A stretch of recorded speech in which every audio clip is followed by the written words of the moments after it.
It a misconception or true that plastic surgery అనేది only rich పీపులే చేపించుకోగలరు or only celebrities go for plastic surgery అని చెప్పి అంటారు కదా?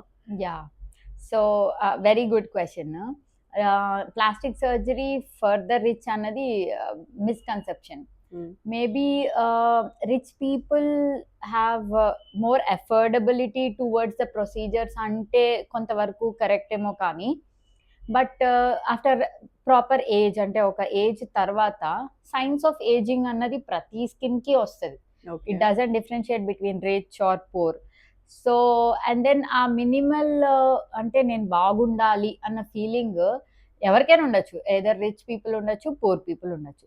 ప్రీవియస్లీ అవేర్నెస్ లేక అందరూ అనుకునే వాళ్ళు plastic surgery is only for the rich అని. But nowadays due to the good media coverage అవ్వచ్చు and lot of information on Google, everybody has the reach to information about plastic surgery. So these days we get people of all classes, rich అవ్వచ్చు, poor అవ్వచ్చు, affordable అనొచ్చు. So ఆ patients కూడా ఇప్పుడు చాలా centres వచ్చాయి and affordable ప్రైసెస్లో మేము సర్వీసెస్ ఇవ్వగలుగుతున్నాం.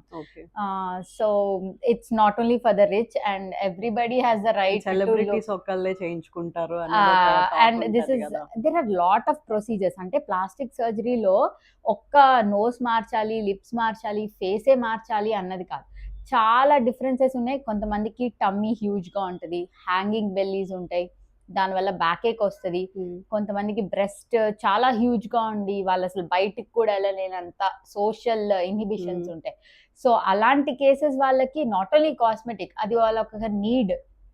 సో ఇంతకు ముందు పీపుల్కి ఈ అవేర్నెస్ లేక అండ్ దెన్ ఉమెన్కి అంత వాయిస్ లేక బయటికి వచ్చే వాళ్ళు కాదేమో అనిపిస్తుంది. ఇప్పుడు ఇన్ఫర్మేషన్ ఉంది, అవేర్నెస్ ఉంది అండ్ యాక్సెసిబిలిటీ ఉంది.